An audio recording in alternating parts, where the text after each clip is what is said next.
Magandang umaga po, muli ang inyong lingkod, si Chef Roy. Kumusta po kayo? Shout out po sa inyong lahat na makakapanood ng video kong ito. Pagpapalait po kayo ng Diyos.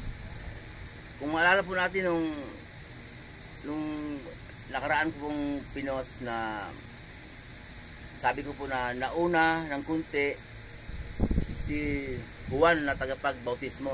Nauna siyang kunting pinanganak sa ating Panginoon Jesus. At nauna na po siyang kunti na magturo, na mangaral. Nauna siya ng kunti. Kasi po, si Juan po ang inutusan ng Diyos na magbautismo. Sa Old Testament po, wala pong inutusan ng Diyos na bautismo.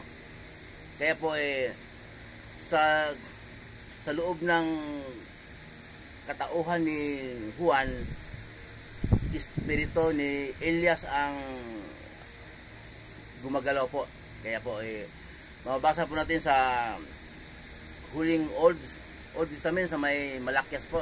Sabi doon sa Malakyas, yung huling bahagi po ng Old Testament. Sabi doon sa Malakyas na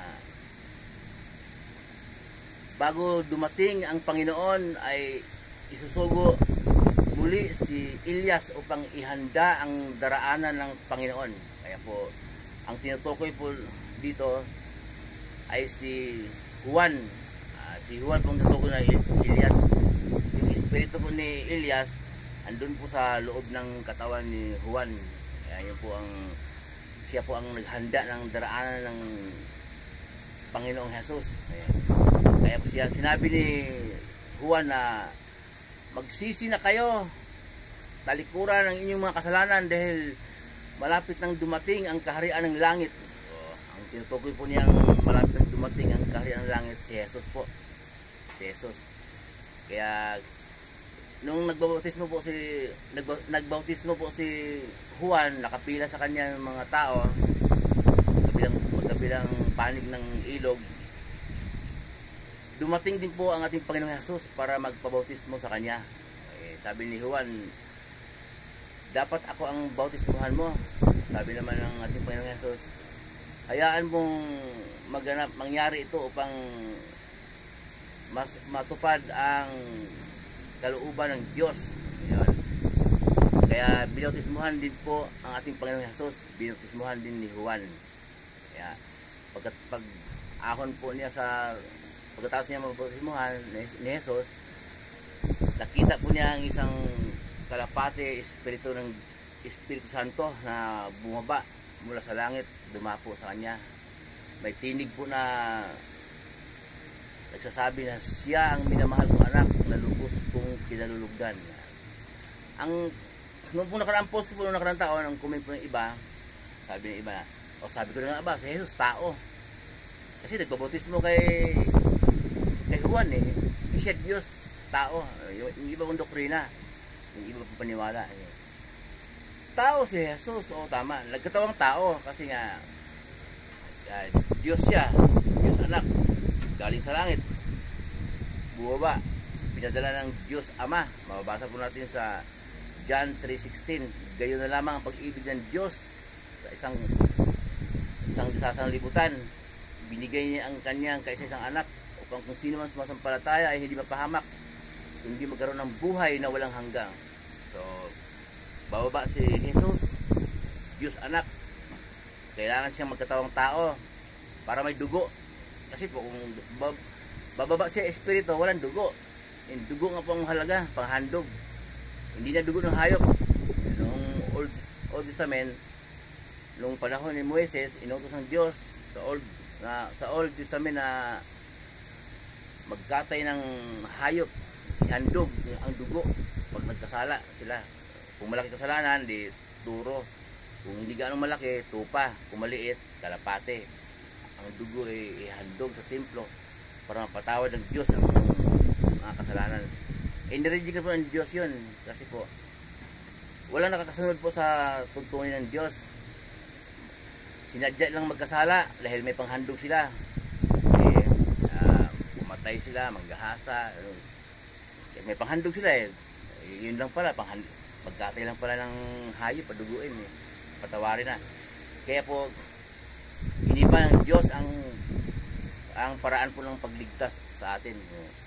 Ang kanyang anak na dugo ng ating Panginoong Jesus. Kaya kailangan siya magkatawang tao para mangaral sa tao. Pinanganak ni Maria, tao si Maria, pinanganak si Jesus para maging tao. Pinalaki ni Maria, na umuhay, na nakihilubilo sa tao, nakihilubilo sa mga alipin. Okay, kaya yung pong bago siya magsimulang mangaral ating Panginoong Jesus, kaloob ng Diyos na mabautismuhan po siya. Kaya po ibinautismuhan ni Juan. Kasi po nakihilubilo si Jesus sa mga tao, muhay bilang tao. Kasi po ang Diyos at ang daigdig na ito na ginagalawan natin ay magkalaban. Pero ang Diyos ang lumikha ng daigdig. Magkalaban po ngayon dahil sa mga tayong nakatira, hindi sumunod sa kalooban ng Diyos, sa mga utos ng Diyos. Kaya naging magkalaban na po. Ang sabi po dun sa Corinto, binulag sila ng Diyos ng kasamaan, Diyos ng daigdig.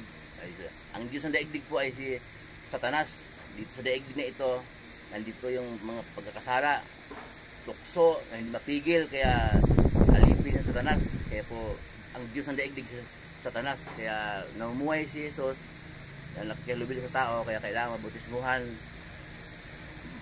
bago siya magsimula pong mangaral po. Kaya pero Diyos siya. Sabi na tao daw. Oo, tao, pero nagkataong tao po. Dati siyang Diyos, bumaba, panganak ni Maria, pagkatawang tao siya, pinanganak ng tao. Tao si Maria, pinanganak, pagkatawang tao. Tapos, ayan, katunayan po na noong muling nabuhay siya, umakit sa langit. Walang problema sa kanila, Diyos Ama, Diyos Anak, na ipako sa cross, mamatay, ang kanyang dugo ang maghuhugas sa ating mga kasalanan. Walang problema po yun dahil Diyos yun mabubuhay naman pangyarihan sila. Madadaig nila ang kamatayan. Kaya yun po ang kung sino mang ang sabi po doon sa Mateo 17:5, tinig mula sa langit, sabi ng Diyos Ama, ito ang minamahal kong anak na lubos kong pinalulugdan, pakinggan ninyo siya. Kaya ang turo po natin Panginoong Jesus ngayon, ang ating pakinggan po, siyang ating pamumuhay araw-araw. Mababasa po natin sa Mateo hanggang aklat ni Judas bago magpahayag. Yun po ang, kung ano pong nandyan, yun lang po ang mga turo natin Panginoong Jesus. Huwag po tayo makinig sa kung ayun ang kanyang turo. Muli po yung lingkod, si Chef Roy. Mabuhay po kayo, pagpalain kayo ng Diyos, sasamahan kayo ng Diyos. Kahit saan po kayo paparoon, sa mga negosyo ninyo, mga pinasukan yung trabaho, kahit anong kabuhayan nyo, na ayon sa kalooban ng Diyos.